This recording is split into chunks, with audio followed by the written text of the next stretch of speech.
नमस्कार मित्रों, मैं सिद्धांत फिर उपस्थित हूं आप सबके समक्ष एक नई मनोरंजक और रोचक कहानी को लेकर। तो चलिए शुरू करते हैं आज की हमारी कहानी। कहानी का नाम है उफनती नदी। गुजरात में सोरठ इलाका है, उसमें इतरिया नाम का एक गांव है। वहीं सूथो काठी रहता था। उसकी पत्नी थी सुशीला काठियानी। उनके घर मानकी नाम की एक घोड़ी थी। वर्षा ऋतु थी, कभी बादल रिमझिम रिमझिम बरसते थे तो कभी गरज उठते। काठियानी 4 महीने से मायके गई थी। उसने पुत्र को जन्म दिया था। सूथो काठी सोचने लगा, अब काठियानी को ले आना चाहिए।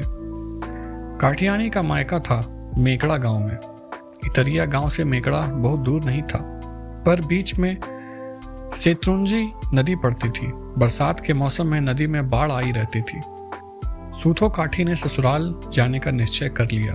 उसने तुरंत मानकी घोड़ी अस्तबल से निकाली, बैठकर मेकड़ा की ओर चल पड़ा। मानकी का जवाब नहीं था, हवा की रफ्तार से भागती थी। सूथो काठी ने घोड़ी को थपथपाया तो जैसे उसे पंख लग गए। सूथो काठी सकुशल ससुराल पहुंच गया। दामाद को देख सास ससुर बहुत प्रसन्न हुए। सूथो काठी पत्नी को लिवाने के लिए गया था। उसे बरसात की चिंता नहीं थी। 1 दिन बीता, 2 दिन बीते, तीसरा दिन भी बीत गया। बारिश रुकने का नाम नहीं ले रही थी। ऐसे कब तक ससुराल में रुका जाता। चौथे दिन सुबह होते ही काठी ने घोषणा की, मैं काठियानी और बच्चे को लेकर आज जा रहा हूं। सास की आंखें भर आई, बोली, बारिश तो बंद ही नहीं हो रही है, आप कैसे जाएंगे। मगर काठी ठहरा हटी। उसे समझाना किसी के बस में नहीं था। काठियानी ने नहा धोकर नए वस्त्र पहने, बड़ी बड़ी आंखों में काजल लगाया, मांग में सिंदूर भरा, फिर नन्हे बेटे को लेकर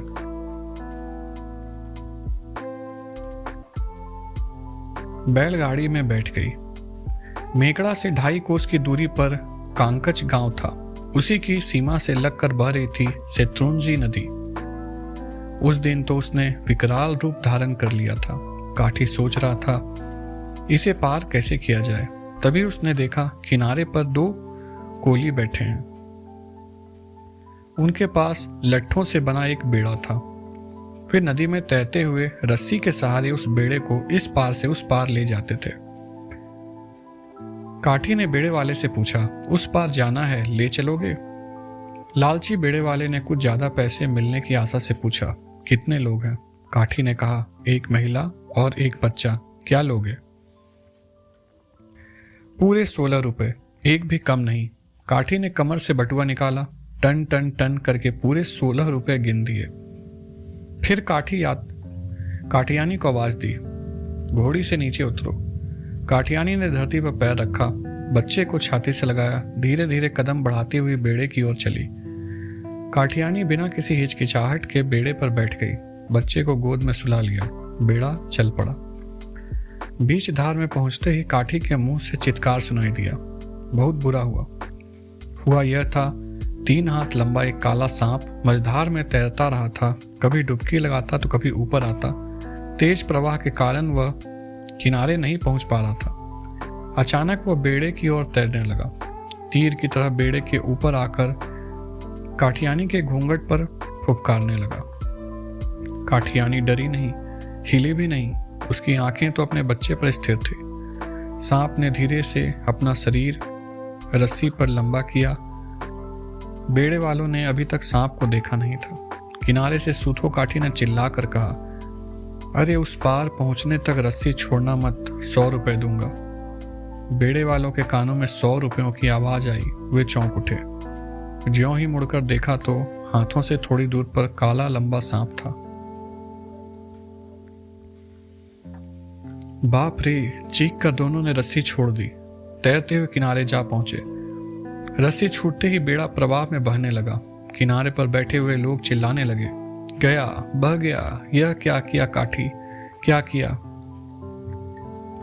सांप भी रस्सी पानी में गिरते ही फिर से बेड़े पर आ गया।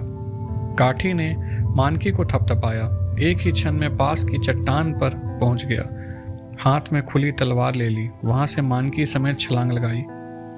नदी के बीचों बीच पहुंचकर बेड़ा धार में बह रहा था। मानकी भी जैसे कर्तव्य और उत्तरदायित्व समझ गई थी। काठी को बेड़े के पास ले गई। काठी ने सांप का फन तलवार के एक झटके से काट दिया। फिर बेड़े की रस्सी को पकड़ लिया। किनारे खड़े लोग बोल उठे, वाह काठी! पर काम अभी पूरा नहीं हुआ था। अभी तो वे मझधार में थे। प्रवाह के विपरीत दिशा में तैरना मानकी के लिए संभव नहीं था। बेड़ा बहकर जितनी दूर गया था, वहां से नदी के दोनों तरफ चट्टानें ही थी। न आगे जा सकते थे न पीछे। काठी मानकी को चट्टान की ओर ले आया। रस्सी खींचकर काठियानी और बच्चे को भी मानकी पर बैठा लिया। घोड़ी की गर्दन थपथपाई, कहा मानकी कूदना होगा। मानकी ने छलांग लगाई, पर दुर्भाग्य लगा। वर्षा के कारण उस चट्टान की मिट्टी इतनी गीली हो गई थी कि मानकी के पैर पड़ते ही चट्टान का बड़ा हिस्सा मानकी के साथ नदी में गिर पड़ा। काठी ने मानकी को फिर थपथपाया, सहलाया। मानकी ने फिर से छलांग लगाई, पर इस बार भी वह काठियानी सहित नदी में आ गिरी। काठियानी बोली, इतने बोझ के साथ वह कैसे कूद सकेगी? आप ही अपनी जान बचाओ, मैं बच्चे को लेकर नदी में गिर पड़ती हूँ। काठी ने कहा, ऐसा अशुभ न कहो। निकलेंगे तो हम चारों निकलेंगे, नहीं तो हम चारों जल में समाधि ले लेंगे। इस बार मानकी बिजली की तरह इस चट्टान पर आ गिरी। चारों ओर से हर्षनाद सुनाई दिया, धन्य है काठी, धन्य है मानकी। काठी मानकी को सहलाने लगा, पर मानकी के प्राण निकल चुके थे। उसके चारों टांगें टूट गई थीं। काठी ने अपने सिर से सुनहरा साफा खोलकर मानकी का शरीर ढक दिया।